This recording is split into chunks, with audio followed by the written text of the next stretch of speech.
My brother, Dr. Dan. It's good to be back, man. Yeah, welcome back. It's been a little while. It has. Man, it's been so good to drop in with you the last couple of days. Get caught up on everything. Yeah, it feels like lifetimes we've been catching up with. Well, it's cool because it's like the friendship hasn't missed a beat, right? like there's no catching up with that, but we're both doing so many things and going through so many processes and uncovering so many things about ourselves, about, the essence of life, the essence of optimization, the essence of health, that it's just always a pleasure to just drop in and see what we've each discovered on our own hero's journey. Yeah. to greater understanding and greater learning. Yeah, it's like coming back, sharing the harvest. Here's my harvest. What right. you got? Yeah, just get back exactly. into it. And like ceremony, right? We'd be years between medicine journeys, and then we drop in and she just hits play. Yeah, for sure. And that is also the interesting thing about ceremony is it is this collaboration with your current level of understanding, because I think sometimes ideas will splash against our consciousness, but we don't have the cognitive ability to grasp and like hold on to the concept. So that'll just kind of fly by. Mm-hmm. It's kind of like, you don't know about a medical condition, but then someone in your family gets it, and then you're watching TV and you hear it every fucking eighth word, right? Because it's an awareness and it actually makes sense to you, and it's a concept that can actually land. And I think that's something that's interesting as you explore and become more aware, and then ceremony can actually give you insight on these things that you've already gained ground on, and can actually wrap your mind around in the integration process. Mm-hmm. Which is a cool feature of ceremony. One of the reasons why no ceremony is ever the same, because you're never the same, It's not the same river, you're not the same person, Absolutely. Right? So it gives it that collaborative effort of unlocking a different perspective also starts with your current perspective. Mm-hmm. Yeah. Oh, and what gets to happen today? Yeah. That constant beginner's mind. And the idea that there's so many other ways to learn besides just psychedelic medicine and those kind of traditional meditation, those kind of traditional pathways. And one of those ways that we were just talking about and rapping about was you re-engaged with the practice of hunting recently.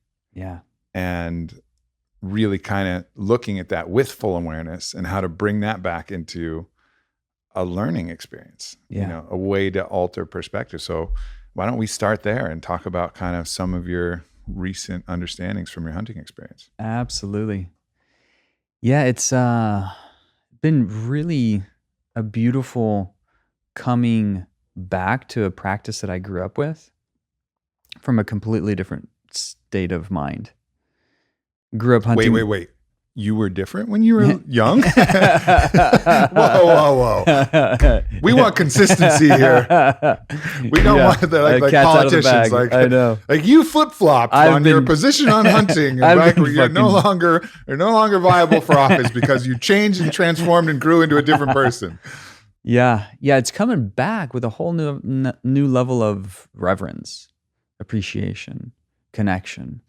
So the trajectory of it, grew up hunting with my dad, and dad's more of a trophy hunter. We would use the meat for sure. And it wasn't necessarily a slam on his reference to that practice, but he's self-made. He's prideful of his accomplishments, and there was a way growing up here in San Antonio and going to South Texas and whitetails everywhere, and hunting's in the zeitgeist. It was just built in as the expectation, but it was still from that place of consumption. Like, I see something that I want, I'm going to take that resources, I'm going to use that for my benefit, and maybe or maybe not do I have a level of like deep connection, like in that whole Avatar scene where only until he hits the stag and inserts the knife and says the prayer, "Thank you for your life," that your body becomes food for the people. And we release you and celebrate you back to returning to the oneness. At that point, she says he's ready. Yeah. It's at that level of connection, that level of reverence, that level of really appreciating the whole cycle. And I just didn't have that level of awareness And when I was younger. I don't think most people do. I mean, whether it's hunting or fishing, it's part the game, it's part the chase, it's part the test of skill, it's part the merit as a man, it's part of like all of these different factors, which may all still be present, but it has to be also with the radical awareness of you are connected to that life form that you're harvesting, and that life form is going to end up supporting your life as part of this giant cycle, you know, where you're recognizing the spiritual essence of all living things, and that you're a part of that, and and then the reverence comes naturally from that understanding. But yeah, you may still get your heart may beat a little bit. You may get a little excited, and that's okay too. You don't need to shame, you know, these feelings of excitement. You don't need to shame the fact that you're proud of how many points are on the antler part of it. Like it's a kind of the integration of all of those things, and saying like, yes, and do you have the reverence, and do you have that understanding? Yeah, I love that term integration, because these different aspects are all important. These different parts of ourselves are all important, and we integrate them into a greater experience of wholeness. And all of those can be these beneficial voices, these important voices that build the construct of who I am at this level of awareness. And then that might be different next week or next month or next year or next lifetime. And so as it relates to coming back into the experience of hunting, I released hunting and my relationship with hunting for 20 years. I went into Buddhism, took the monastic rites, gave away all my guns, all my fishing gear. I didn't think I would kill anything else, you know, quote unquote, for as long as I lived. And while I went deep into raw veganism and really tried to crack that code and just watch my hormones tank while my heart was open, but it was very yin, and I was just like no juice. And running on love, but that was a fairly different experience. Love, good food for the spirit. Right. Less good food for the body. Need some substance. Yeah. It doesn't quite drive the adrenals. If you're, you know, in lotus position in the monastery, you're pretty good. So everything has its time and place. Testicles are hungry. It's super. they want some things. Super starvy. Yeah. For that just mana, that depth, that strength, that vitality, that life force. And I realized at the choice of bringing meat back into my diet that it wasn't working for my body, and I was spending up to $1,500 a month on supplements and trying every different way. Talking about the raw veganism wasn't working for your body. Yeah, trying to crack that code, and eventually elected after 5 years or so, really just noodling around that, running centers in raw veganism. Literally noodling around. Yeah, totally.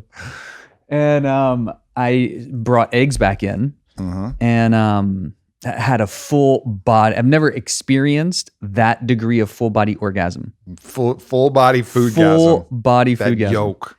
Every part of my brain was down your my throat. body was finally that like, silky yellow yolk just been all over your waiting face for this. And I was like, oh, okay, body says yes. And that was just eggs. So eggs can still be harvested sustainably, right? And then it got into fish. And well, that's actually life force. That living creature will no longer continue to propagate. And so it was this whole like just reclamation of my relationship with the cycle of life and death, and being okay with being a part of the consumption of life in order to be my best, fully alive, fully vital self with the strongest, so to speak, voice to do the work that I can do, para el bien de todos, for the good. Like whatever is moving through me, in order to do that well, I'm going to need to be fully online.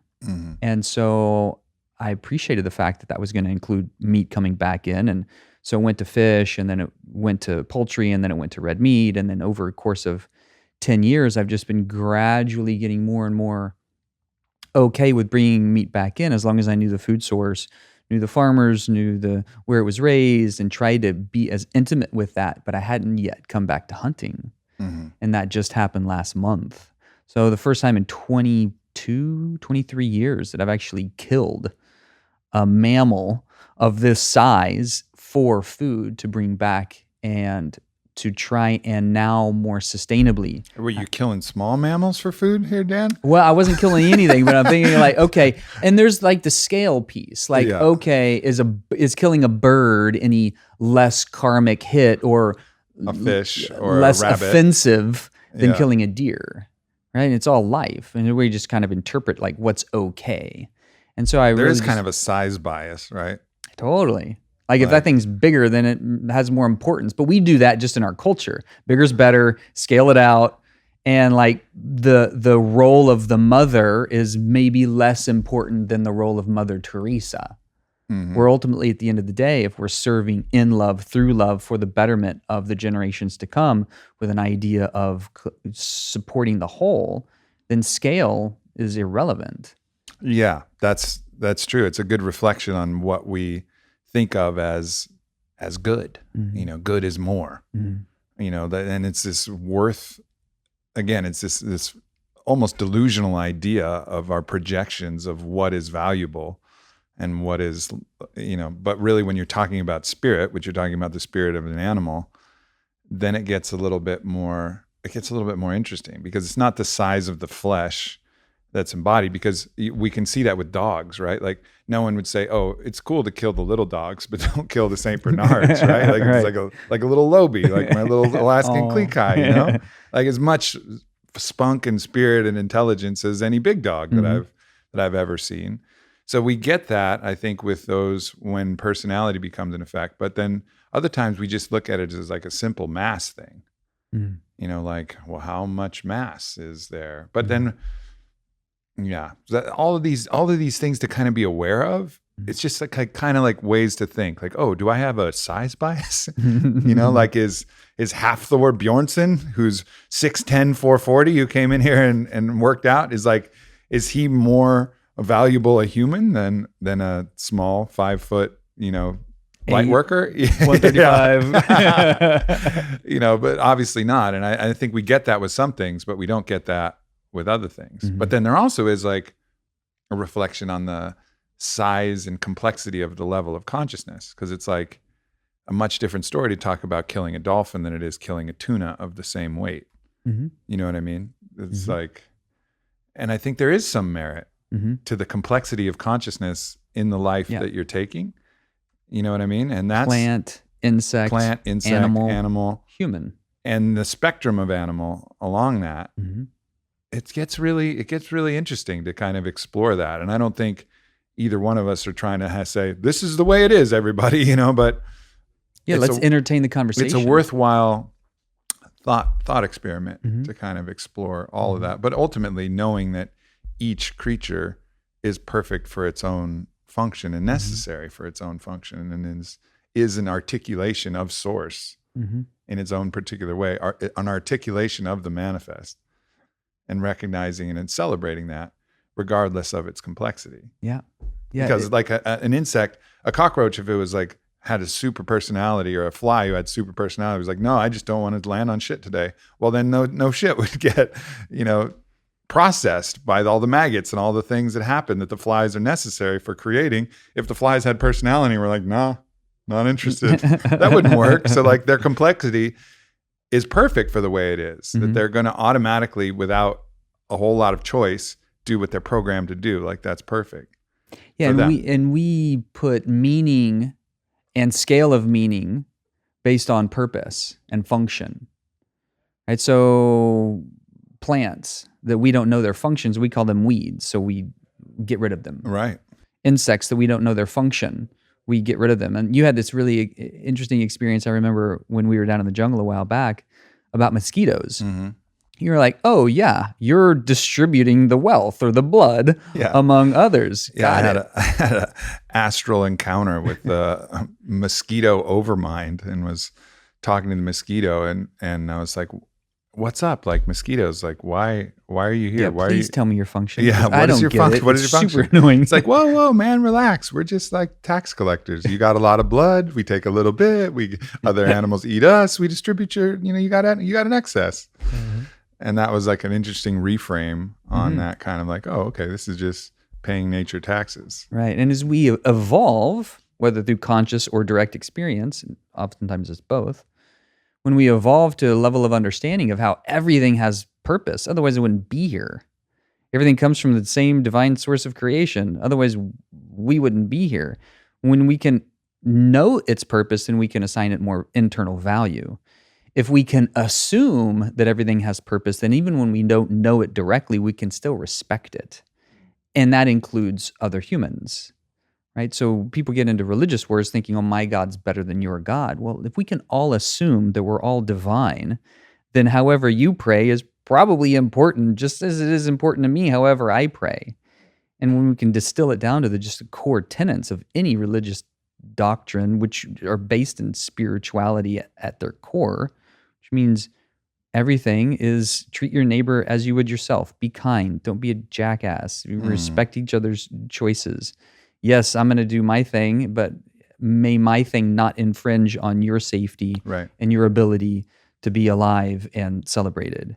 Yeah. Yeah, I think that is like the core truth that we are all kind of grappling with and recognizing. Hopefully remembering. I think it's the other area where it gets hard is those things like mosquitoes, those things that seem to be antagonistic to pleasure, antagonistic to life, or maybe even the things that really like throw the brakes on, right? And cause suffering, like viruses and like other organisms like that. Like I remember I was trying to talk to a mosquito over mine and I was like, okay, cool. I got it. Your taxes, understood. Still, I'm going to slap you if you land on me, but like I understood that you're, like that's fine, but what about malaria? And mosquitoes were like, hey man, don't talk to me, talk to malaria. And I remember like malaria was this like chaotic mass of energy on the side. And I looked over in my vision state on ayahuasca and I was like, nope, not talking to malaria. I'm going to pass on that. We'll come back. We'll come back. But then, recognizing that even malaria, which is a parasite to the mosquitoes, like even the parasites has a functional adaptation. Has a function to throw the brakes to a certain degree on the unbridled expansion of life, which would ultimately be cataclysmic to all life because it would devour all resources. So there's certain measures that, yes, they're unpleasant, and each individual person can do their best to prevent malaria, but removing malaria in general, in totality, and if that was always the case, may actually exacerbate and facilitate cataclysm without these forces or these functions that are, when it's someone you love, it's horrible to witness it. If it's you, it's like really difficult and challenging to witness it, but recognizing the divine in even that, that some of these things are going to be the brakes and some of these things are going to be the gas. And like we need brakes and we need the gas so that life can turn over and that these opportunities for learning, for our spirits to come embodied and express and learn and grow, we kind of need the whole gamut. We need the yin and the yang, the light and the dark, the gas and the brakes. Yeah, it's the most divinely complex and beautiful system that we have ever known or been a part of, which is this complex ecosystem that is the Earth. That's this minuscule little part of the larger ecosystem in the solar system and the universe. It's a self-organizing ecosystem. It is self-contained. It has internal checks and balances. It's based on its own evolution and these just general principles of law, like in Hermes Trismegistus, this ebb and flow. There will be a time for growth and a time for decay. This is built into the cycle of the seasons, built into every day, light and dark. These Even are all just built into the global cataclysmic system that exists on Earth itself. Yeah, which absolutely. is, I almost like Earth has a cataclysmic history. And you listen to, Randall Carlson or Graham Hancock and on Joe Rogan's podcast, and you understand that these massive cataclysms, these floods that are in every mythology, from the biblical mythologies to the Greek mythologies to all of these, wiped out advanced civilizations, that existed at a certain point. And that there will likely, and there always have been, if you track this back to history, there always have been these cataclysms that are this kind of constant, like fresh restart. And, there's a theory out there called the genetic bottleneck theory, where these cataclysms actually concentrate, a certain number of people who are of the highest flexibility of mind and the highest, and actually allow these systems that may be develop that are too entrenched to actually evolve very effectively, it'll just wipe them out so new systems can be built. But I think ultimately the main value of this is to know that we're in a cataclysmic planet.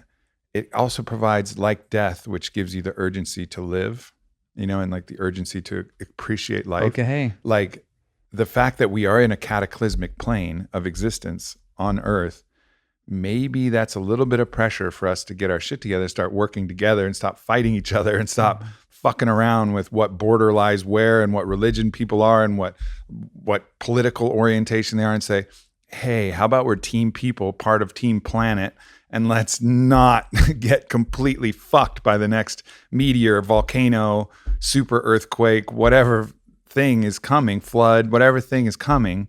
Like, let's try not to fucking get completely wiped by this thing. And that's going to require a lot of teamwork and a pooling of assets and intellect and intelligence and the removal of this me to our, like we're all part of this thing together, which, going all the way back, this is crazy tangent, is one of the beautiful fucking things about hunting, because it viscerally reminds you of like, oh, to eat meat means I am intimately involved with this cycle. And hold it as reverent and be really respectful and grateful for the opportunity to receive life force energy back in, to know where it comes from, to not just mindlessly eat while I'm on the phone in the fast food line, while I'm hopping between things that I got to do, because we're just like the pace of life. Our nervous system hasn't even caught up to the pace of life. So much of the time we're on these autopilot assembly lines with, and me, I mean, we, just because of the pace, can get really sidelined from that level of intimate, deep connection, and slowing down to really appreciate and think about where our food comes from. How are we engaging all of the things that we consume? I had a really similar relationship with medicine. When I first went down to the jungle. I closed up my clinic. I had just been introduced to ayahuasca. I was like, holy cow, this is the thing for me. To help me understand the mind, my background in psychiatry. Ayahuasca made all my medical training look like kindergarten. I was like, holy shit, okay, I want to learn this thing. Closed my practice, moved down to the jungle. And I still had this consumption mindset, which was I go down and study with my first teacher. And high as a kite in one of the ceremonies, I declare, "Tú es mi maestro. You're my teacher." And he goes, "Huh?" And I said it again, "Tú es mi maestro." And he said, "Huh?" He kind of just shrugged me off. And I think he wanted to make sure I wanted to earn it. Yeah. Right. But number two, it occurred to me only weeks later, how audacious and disrespectful is it for me to walk in and say, "You're my teacher. Claim you as my teacher," versus like respectfully ask if you would have me as your student, because I appreciate the way you work. I think you have a codified system that I can learn from, and hopefully I can use that to help others. Very different mindset, but yet I'm used to, in college, in med school, in residency, in fellowship, walking in and say, "I'm going to be your best student. Consume the class content. I'm going to consume the degree. Consume the elbow everybody else out of the way. I'm your number one guy." Yeah. And I'm going to come in and claim it. And we have that extraction mentality for so many of our natural resources, including things like ayahuasca and peyote and San Pedro and iboga. When we identify a commodity, even if they're going to be healing, a resource that has healing potential, we commodify it and then we extract it beyond its replantation or reciprocity or sustainability. We don't give back to the tribes or the local communities where many of these resources come from to the degree that would be respectful and equitable, nor do we have an understanding that it takes iboga 12 years to propagate, ayahuasca 15 to 20 years to get like ripe, mature vine, peyote to 20 to 30 years, San Pedro cactus 8 to 14 years. So it takes mindfulness to be able to say, okay, if we're going to be using these as medicines, then we need to be able to replant at least at the same rate and give back. And that's one of the reasons I think these medicines are freaking amazing. You and I have had a lot of conversations about medicine work. In some capacities, I think if we're talking about scale, to meet the demand of disease, so to speak, or illness or despair, if we can just call it for the symptom and the feeling tone of anxiety, depression, PTSD, addiction, and pain, there's a despair there. The demand for supporting that level of despair and helping to steward people through their healing is massive. And so if we're going to use medicines on a scale to meet that demand, we're going to need to either significantly up-level our growing houses, or we're going to turn to something that is more sustainable, like psilocybin, which can be easily grown and propagated, and everybody also can synthesized if necessary. And the synthesized ones, MDMA, ketamine, LSD potentially, although it has this huge cultural negative stigma. It has the largest database of any medicine ever that's been studied, 40,000 case reports between the mid-50s and early 70s. And it was because Sandoz Labs was like, holy shit, we just found this thing called LSD. We don't know how it's working or what it's doing, but anybody that wants to help us figure it out, we're going to give it to you for free. Yeah. So they open sourced it and just shipped out tons of LSD globally to figure out how this thing does what it does. So that's why we have upwards of 50,000 case reports of benefit. And there's no lethal dose. There was only one report of anything dying from an overdose of LSD, and that was this poor elephant, because they were trying to find the toxic dose. And they used an elephant? And they used the elephant because they were like, oh, size, big. We want to see if this can down something.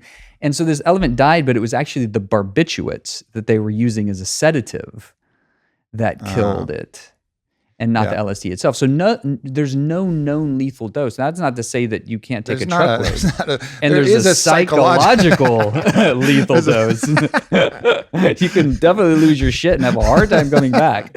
So that's not to say that everybody should just use it by the truckload.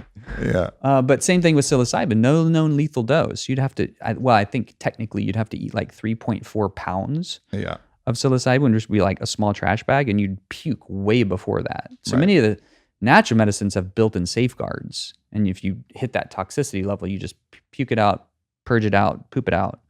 But with the synthetics like LSD, if you take too much, it will blast you through the psychic glass ceiling into an arena that you're not really equipped to deal with. And I saw that happen with one of my best friends. I remember you telling that story where you guys pushed the envelope a little bit the envelope. For scientific purposes, of course. R&D, all about R&D. always for research. Yeah, I mean, I think that, but those same principles apply whether you're talking psychedelic medicine, you're talking allopathic medicine, you're talking, natural medicine, using botanicals and herbs and whatever.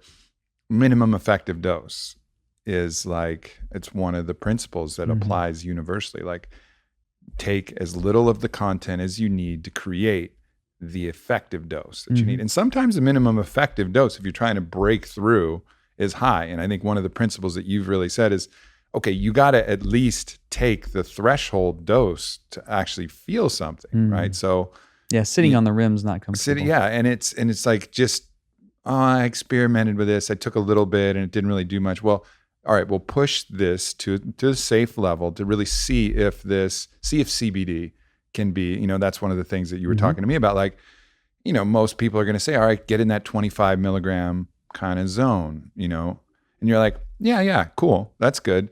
Have you tried 150 milligrams a day? I was like, nope, I haven't tried that. And you're like, I mean, obviously there's a cost associated with that. But like at that dose, then you can start to see some more dynamic effects of that. And then you can really start to understand what the potential for whatever condition you're looking to improve might be. Is like, all right, just don't dabble with it. Yeah, I tried a tincture of CBD and, didn't do much. Well, okay, we'll push that one a little bit because that one's for sure safe and psychologically safe.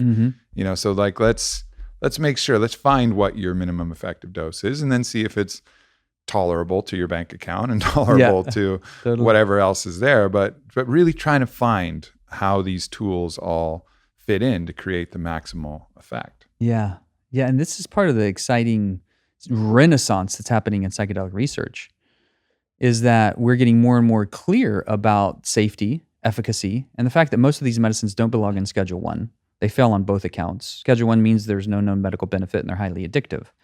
Psilocybin fails on both accounts. Ayahuasca fails on both accounts. The list goes on. And when we look at the Global Drug Survey 2017, we see that fewer number of people reported to the ER for bad trips on psilocybin than even on cannabis. Right? So it's even existentially the safest, not just pharmacologically and neurochemically. So when we know what the therapeutic range is, and this is the sweet spot, right? If you don't take enough medicine, there's no effect. If you take too much, it's toxic. So what's the sweet spot? Some have a narrow therapeutic window. So you have to be very particular and precise with how much you dose it. Versus CBD has a really wide therapeutic potential. Some people get benefit at 8 milligrams. And I medically direct a neurologic recovery center where we're working with people with TBI, traumatic brain injury, concussion, stroke. We get up into 200-300 milligrams. If they're healing the brain while they're dealing with chronic pain, CBD is great for that. Anxiety, CBD is great for that. Insomnia, the list goes on. So CBD has a lot of different windows of entry and a lot of play and a lot of buffer zones. It's one of the reasons I like that medicine as a very strong potential continued anchored pillar for psychological rehabilitation and neurologic rehabilitation. We're just really getting to know what the endocannabinoid system can really do and the sophistication of how to tweak it, how to tweak the terpene profiles and all these different little like nuance profiles in it. And then to come back to bring that conversation around to the hunting piece, for me, that was just another entry point into the recognition that there's still so much opportunity for me to get present with all aspects of my life, not just food, not just the respect for another living creature, but my relationships, where I live, how I live, who I live with. You know, my very simplified goals for life, where I want to do what I love with who I love, where I love doing it, and everything else is going to fall into place. Yeah. And so that experience with hunting last month, so it was the first time I hunted in 20 plus years, and I hunted with a crossbow, which was really cool. And so it was very intimate. And it was in that stalking kind of really getting to know on the ground level the way animals move, the way nature moves, the way the wind moves, and how the wind tracks my scent to that I'm tracking. And I've got to know how to play it. And I've got to know how I'm moving in the space because it's going to be responsive to me. So it just slowed everything down. It got everything back to a level of simplicity and primality that was just really refreshing. I had been out of, I conceptualized that a fair bit in my mind, but have the embodied experience of it again was as much a joy as the act of receiving that life and making the quote unquote kill. The idea that anything that you do can be universally applied, I think, is something that's always good to remind everyone. Like, we tend to silo certain things. Like, okay, I learned this in relationship, it applies only to relationship. I learned this in hunting, it applies only to hunting. I learned this in fishing, it applies only. But there's a universality to all of these things that you can apply to all the facets of your life. Like, those puzzles that you solve, those challenges that you overcome, those experiences that you have, can change your universal perspective, if you allow it to. And if you are curious and inquisitive and sit with it and take time to reflect upon what these things have taught you and how you can apply these things to your greater purpose and your greater expression of who you are. Which is really fucking cool. I want to go back to what we were talking about with the CBD though, and also this kind of idea that we were talking about today, which is an idea of a kind of a renaissance and a revolution in medicine that you were calling transformational medicine. And obviously you're a psychiatrist, an MD, you have all of that training, you've gone down and worked with the great plant medicine doctors of the world. You've gone to all the herbal, doctors and masters and learned from so many different schools. But ultimately, everything can contribute to a new concept, which isn't siloing everything into all of these different categories, but saying all right, what are we really trying to do here? We're really trying to transform human beings from whatever state of less capacity they are in to the state of higher potential and higher capacity. It's a transformation. It's not just a crisis intervention. It's not just a let's get to normal, which is part of it. But it's like, so kind of explain what your vision is for this idea of transformational medicine. Yeah, thanks for the question. It is an exciting time. I just continue to see the rising potential that we have to tap into the next field of healthcare that's a reflection of the next level of our correlation, our co-living experience. And if we just look historically, allopathic medicine has owned the market for the last 100 years. And that's the traditional pharmaceutical Western model, medicine. Western medicine. Yeah, Western medicine has actively made wrong or moved out of the way all the other medical disciplines, chiropractic, naturopathic, Chinese, Ayurvedic, homeopathic, etc. You go back in the history books, there have been active warfare from the Western medical paradigm to each of those, making them wrong or voodoo. Even 20 years ago, you would have talked to most Western medical doctors about acupuncture or Reiki or these more esoteric fields. They would have said that's bullshit, that's voodoo. And now those are being reimbursed in the hospital system and in the insurance billing system because they're appreciated as effective modalities. Even if the Western medical system doesn't even know how they work, they can still appreciate that they do work. So the last 100 years has been all Western medicine.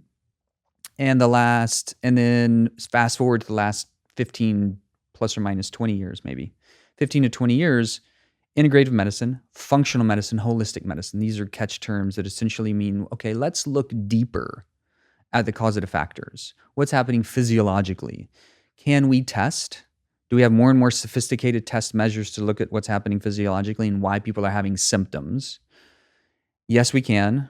Our supplements and our nutritional protocols and the way we intervene with that data improving our outcomes? Yes, they are. So more and more people are moving out of Western medicine into these integrative disciplines over the last 15 to 20 years because these other disciplines work better for preventative care and chronic care. Western medicine is still very good for acute care management. On the battlefield, in the emergency room, in the operating room, we're really good at that style of triage intervention. But we're lousy in Western medicine for preventative care and chronic care, where many of these other fields are good. So the market share started to shift, and then Western allopathic medicine, like, oh, we're losing a lot of people. All hands on deck. Let's create this functional medicine paradigm. So that crisis preceded the transformation of Western medicine into this more sophisticated, still growing relatively in its infancy, but getting better and better at understanding preventative chronic care. And that has come to, it's still becoming more and more sophisticated, and yet it's still based on the body. It's still based in looking through a functional lens at why the body's doing what it's doing. Much better, and yet still far to go. When we look at the whole system, when we look at a whole human, we realize we're multi-leveled beings. We're multi-leveled experiences of complexity, body, mind, heart, and soul are the typically levels I look at if I'm thinking about myself or anybody else. And so we want to look at all aspects that create what you just described: healing, optimization, transcendence, fulfillment. Essentially the hierarchy or the movement. People come into crisis. People come into medicine because they're in crisis. Then they go to the healing arts, and then they go to peak performance, and then they go to transcendence, transformation, and then they ultimately experience the fulfillment. What we're seeing now, which is a reflection of what's happening in the culture, and for example, in Stealing Fire, and we were talking about Jamie Wheal and Stephen Kotler's book, referencing this $4 trillion transformational culture. Well, we're seeing that in medicine. And we're seeing that with the psychedelic medical tourism. The people are having physical and emotional crises that they're turning towards these medicines and having phenomenal results because they're having a transformative experience. Yeah. Like Einstein said, you can't solve a problem using the same mindset that created it. Well, these transformative experiences offer us a completely new way of viewing ourselves and life, a new lens to look through. The transformation is itself the catalyst, but the thing that catalyzed the transformation was the crisis. So the crisis, when we can understand its place, it motivates change. It brings things up to the surface.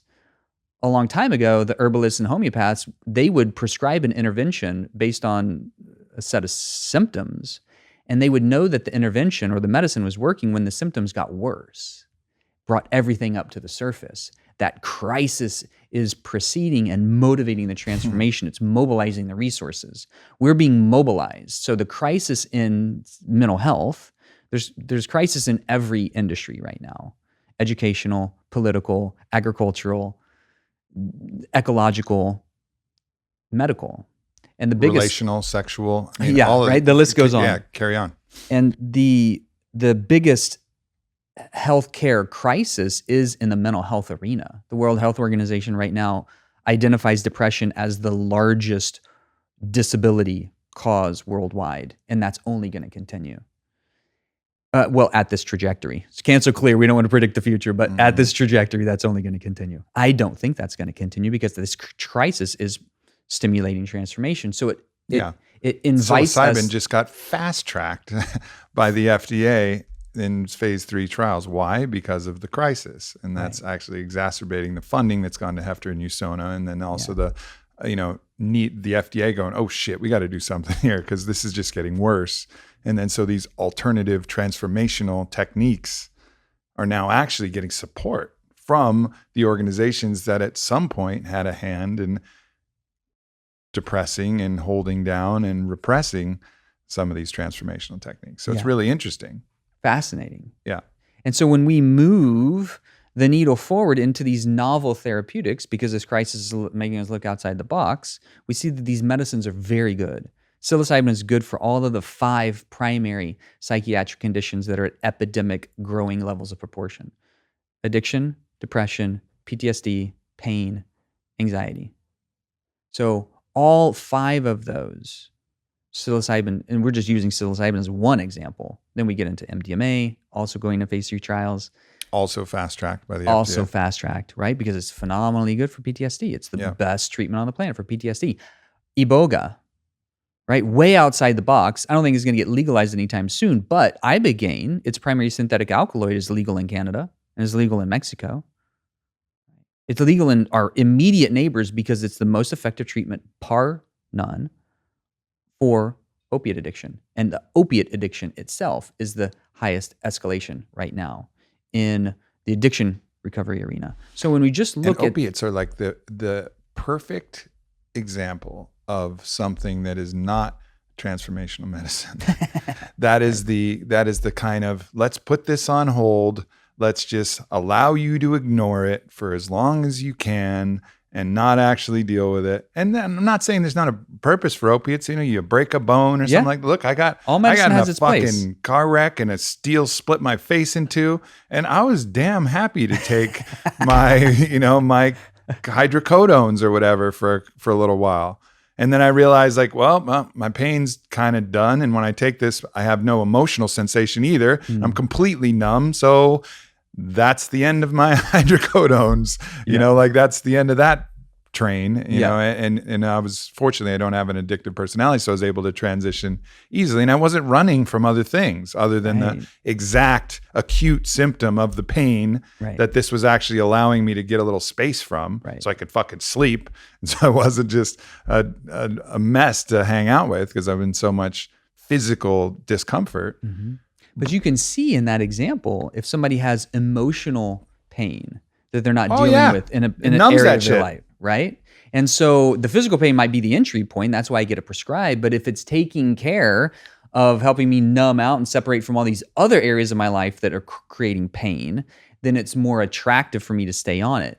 Because we're going to find the tools that work for us if we're in pain, and that's the best thing for it because we don't see potentially other options. I'm going to continue to take that. Yeah, it's alcohol being used as a medication instead of a celebration. You know what I mean? Right. Like that's one of the most common, self-medications that's out there. Just, all right, well, let's fucking jack up the GABA in the brain and everything's going to feel okay for a little while and I'll get a little break. I'll get a little escape from this gnawing discomfort at my psyche, but that, and then everybody's like, oh, well, it's just, you're just a bottle of wine a day kind of guy. Like that's all that is. That's supposed to be okay. That's become normalized. But it's not. And it's always, so again, it goes to, it's not that these things don't have a place. I was drinking wine last night. We had sake. We were out having sushi. It was fucking fantastic. It was phenomenal meal. A great meal, great time, great utilization of that. But if I was using that nightly as a way to cope with my own psychological discomfort, that's the sweet spot, right? So alcohol has its sweet spot. You don't use enough, no effect. But if you use too much, there's poison. So everything gets referenced: water, sunlight, food. Don't use enough, there's no effect. Use too much, it's poison. So when we get into that arena and that appreciation that everything is sacred, taku wakan waniche lo, that Lakota saying, everything is sacred. Everything has its place. Everything has its divine purpose because it's been orchestrated in this collective place we call home. When we can use transformational experiences to come back to the present. We don't even need to use the word sacred because for some people that means like spirituality and religion and just presence and appreciation, presence and gratitude come current with our trauma and the things that are limiting us from becoming our best selves from behind, as well as help people codify a new relationship with themselves and their crisis. Like the crisis is the opportunity. The depression was just your doorway. Your addiction is just your doorway. Your anxiety, your PTSD, it's just your doorway. Yeah, maybe something really fucking terrible happened. Okay, let's get current with that. What's the trauma? Can we get intimate with that? Can we learn from it? Can we grow with it? You used the word integrate before, and I like that word for us becoming more whole humans. Yeah. Our traumas and our really uncomfortable, shitty things that happen oftentimes are our best teachers. And that present awareness of those traumas being a teacher alchemizes and redeems those traumas into valuable lessons and gifts and blessings, right? It's like it is the most radical element of alchemy we have available is hindsight and the understanding of how important all of those things were. And it actually changes the past. It actually goes into the past and reframe and actually changes that experience, the somatic and emotional and all the memory of that, when you can actually make that switch to call it a blessing. Yeah. And so often, I'd say the vast majority of times, it requires the healing of the past in order to understand and appreciate that the crisis is happening in the present is also helpful, also for a purpose, also beneficial.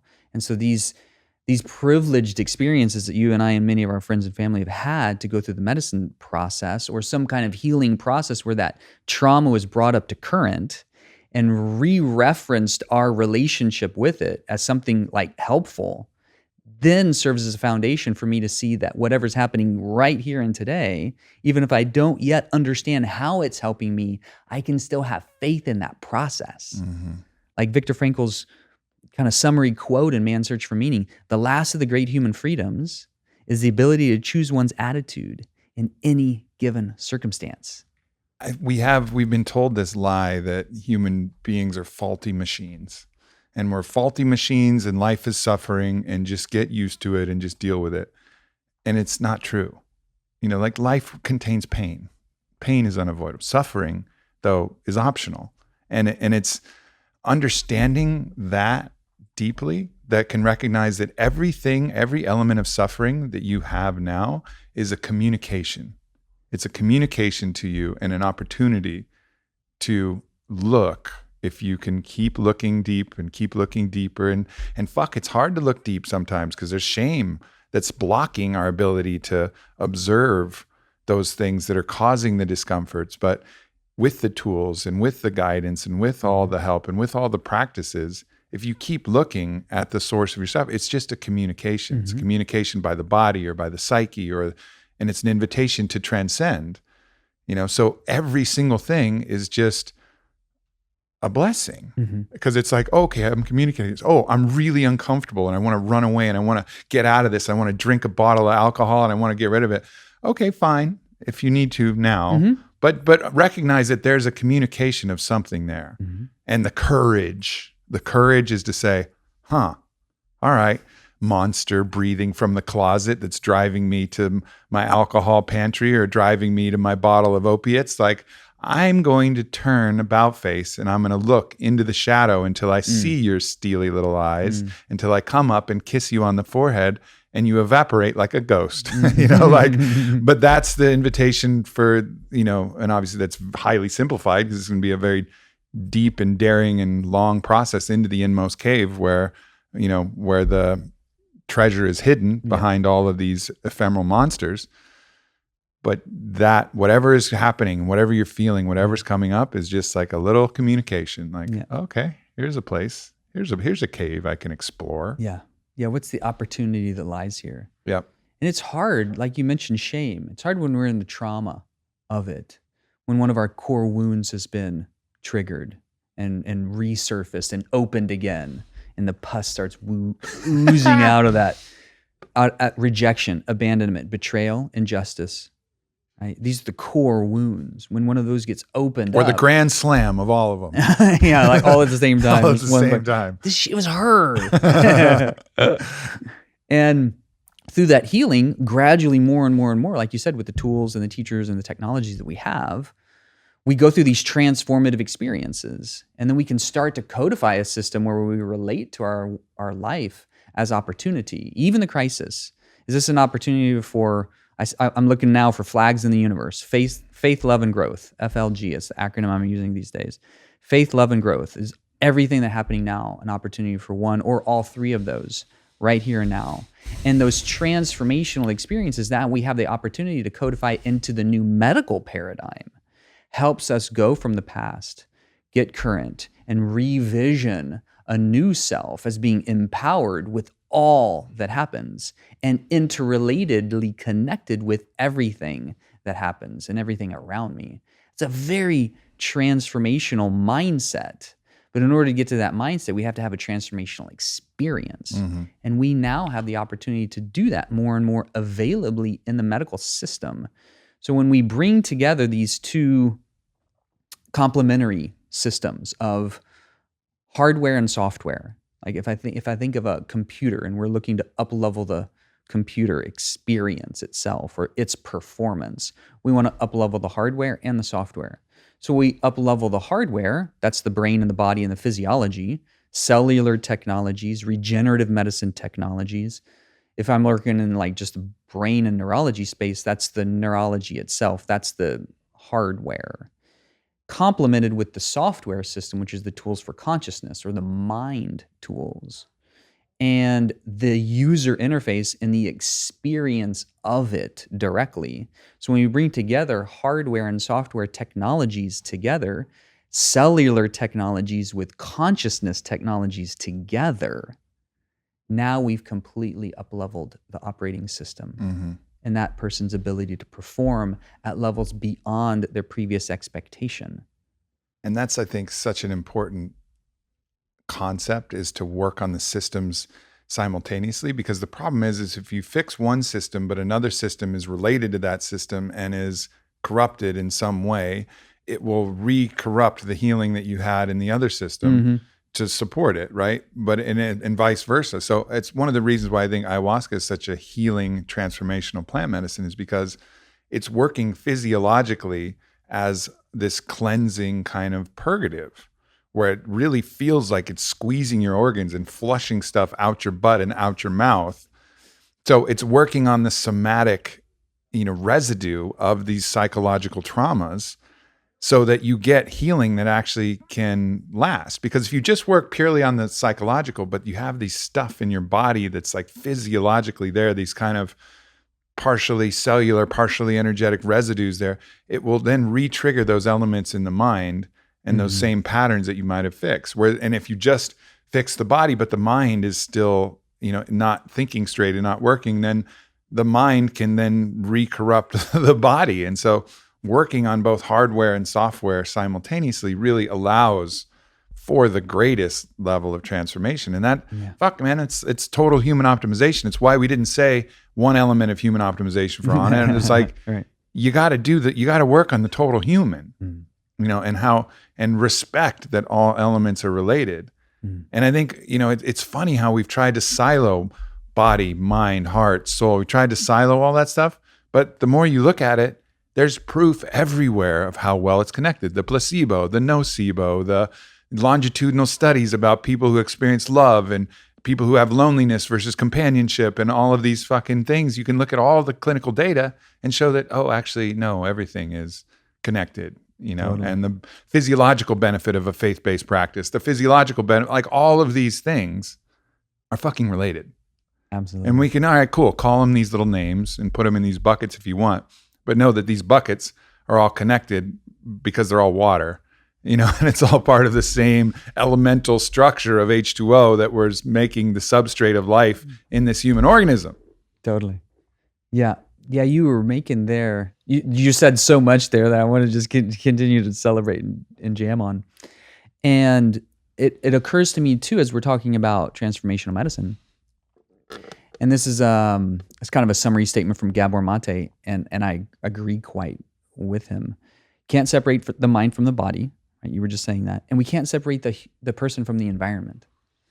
So if there is experience of suffering or imbalance or trauma in the system itself, then as we're working on our own private little experiences, it's also important to understand what systems are we connected to, what family system are we connected to, what community system, what cultural system, what planetary system are we connected to that's also in crisis, and how is our internal crisis a reflection of the outer external crisis? Yeah. And there's a lot of trauma in the space right now. Some people make the argument that there's less war than there has been historically. And that may be true. It depends on the lens that you're looking through. But in the sense of us being connected more and more virtually than ever before, I can immediately connect with somebody on the other side of the world. There's less and less social connection. There's less and less skin to skin, heart to heart, face to face, soul to soul connection. Yeah. And that level of disconnection is what's driving many of these epidemics.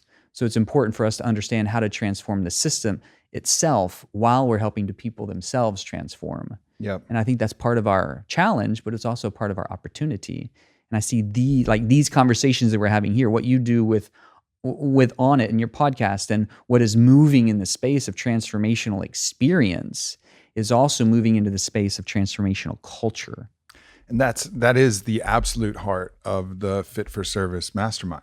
Like that, the purpose there is, okay, how do you transform the culture? Well, you transform people. And those people then, by the expression of them being a different way, the expression of them reaching their fulfillment, being their own King Arthurs, pulling their own Excaliburs from their own stone, and then showing that and creating their own little Camelot in their circle, at their dinner table, at their round table, at their conference, whatever your scale might be, then it starts to transform culture. And I think just remembering that, all right, you can really panic and looking out externally of all the things you can do, but a good place to start is right at home, being fit for service. That's something that Don Howard, when we were talking about that very first Wachuma Masada that we all went through together, and how at the second Masada, we had that really clear concept, like, man, like we gotta do some things. We got to bring this kind of awareness, this kind of fellowship, this thing in mass, but it starts with bringing ourselves to that level where we're fit for service. And I think we've both been on our own meandering pathways to become more fit, to work on our validations, to work on our fears, and to work on our challenges and our issues and whatever. And as we rise in that, and as we feel more comfortable then bringing other people through, and then this becomes this, both direct effect, because we can directly impact people, but then it also claims an opportunity in the collective, in that kind of like 99th monkey, concept, where even other people who aren't even connected will have the opportunity to claim the same thing, like holding that level of consciousness opens that possibility for that level of consciousness to exist and permeate. And it's kind of really cool way that's been demonstrated with different animal models in different ways, where if a bird learns something on one side of the world, the same species will learn the same thing elsewhere. It's like claiming that possibility. So if we can do that, that's one of the greatest acts of service that we can do, is to claim the possibility of a different way to look at animals, a different way to look at plants, a different way to look at people, community, tribe, relationship, health, all of these things, claim these opportunities, and then it becomes universally available. That becomes the new example. Yeah. Like the 4-minute mile. Oh, that's physiologically impossible. No one can run a 4-minute mile. And then all of a sudden, psh. And another example, like I remember one of the last times I visited you was when Beckham Jr. for the Giants made that incredible catch. And everybody was like, holy cow, how do you do that? And now I see those kind of highlights all the time now. Right. Like it was previously impossible and now it's possible. Right. Like what becomes the new possible?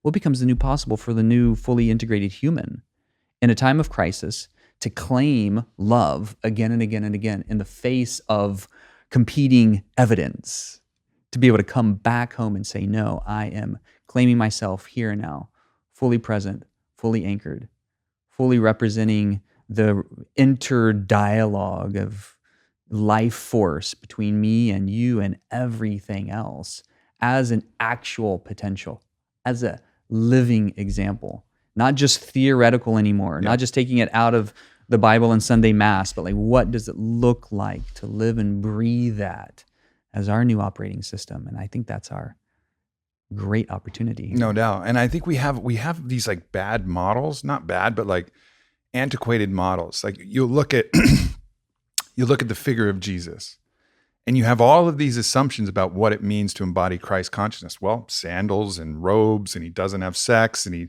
hardly ever laughs. He doesn't make many jokes, like, okay, well, maybe, we're translating from translators of, we're focusing on one thing from 2,000 years ago. Maybe he was fucking garrulous and like funny and mischievous and had, raucous sex at night, like and dreadlocks. Who knows, but the Christ consciousness, and that's a thing that, a great thing about Paul Selig's books is he's saying like anything that anything that you do can be reknown in a higher way. It's not about what you look like or where you live or what you do. It's about like what expression you bring through all of that, and like what awareness you bring through all of that. And so that's so beautiful. And it re-references our connection to everything that we have. And we have such a consumptive society. I'm not divorced from that. We have this tendency to want more as opposed to re-referencing our relationship with it. Yeah. And having a depth of connection and a depth of experience within us that permeates out versus something from the outside moving in. Yeah. It becomes intrinsic versus extrinsic. That's the whole base of like positive psychology. I hadn't heard you or him kind of like codify that teaching in a way that helps me just appreciate that, like you said before, it all starts at home and all starts with my relationship with myself and everything in my home. Yeah. And then from that place, I can see more effectively of what do I receive from the environment to help me live a more fulfilled life. Yeah. Yeah. I mean, he gives these great examples of, and the guides actually, give these great examples of how we try to contain and create these areas where, okay, this is spiritual, this is religious. Okay, inside these church doors, okay, this is where you experience God. Well, God will be greater experienced in truth when we leave the doors wide open and understand that God is as equally outside the church as inside the church. And you blow open all the doors to the, to all of these things and collapse this idea of, okay, it has to look this way and you have to be in a monastery to be this way. And you can be expressing in your Bentley, like cruising down, like laughing and listening to rock music. Like, it doesn't matter. Like, it just matters how you're interacting with it and why you're interacting with it and what drove you to drive the Bentley. What drove you? What's the reason behind it? What's your approach to it? Could you give it away to somebody who is like, I like that car. And you're like, sure, it's yours. And just have a big laugh about it on your way home and think, what a hilarious thing I did today. I just gave my Bentley to a stranger, and just howl with laughter at how funny that was. And like, could you approach it that way? And if you could, beautiful. Like, it's not about what you do. It's about like the presence that you have in engaging with that thing. And I think that's the coming of consciousness. Everybody's talking about the second coming of Christ. Like, it's going to be another dude in sandals that's going to be doing that. No, it's going to be a revolution of consciousness where people become aware, embracing the whole world that we live in, not trying to create little silos in this little mosque or this little island or this little church or this little thing. But like, no, we can do all the things. It's just about how we do it, why we do it, what we're referencing and presencing while we're doing it. And yeah, I mean, there's some guidelines. I get that. Don't hurt other people. Don't take away somebody else's agency. You can't be manipulative in that way. That's black magic. That's sorcery. That's not what we're talking about.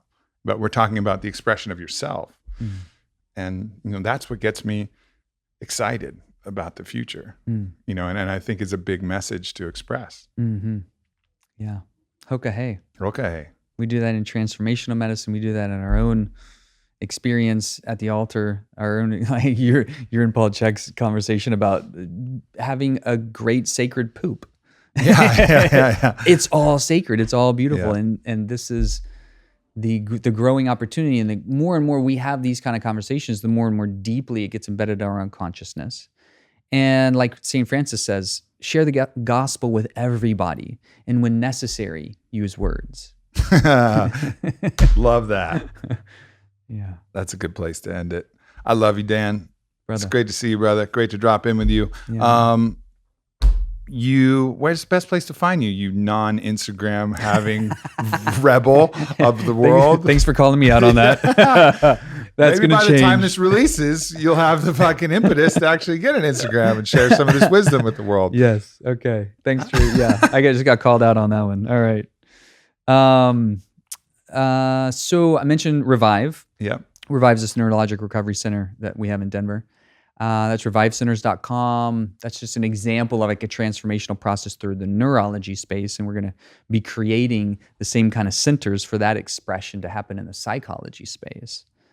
drdaningle.com is a little bit about me and my philosophy. Fullspectrummedicine.com is an education and advocacy platform on the right use and the codification of psychedelic medicines into the psychiatric mainstream and where we can go potentially as a collective in that kind of arena. I launched concussionrepairmanual.com last year. We're going to do 2.0 version, an audio book here in probably Q1 or 2 of this coming year. So those are a few places. And then we've got a few other things that you and I were rapping on before this podcast that I think more will happen. So stay tuned. I'm excited. Yeah, indeed. It's good to see you again, brother. Yeah, brother. Thank you, everybody, for tuning in. So much love. Love yourself. Love everybody. Peace.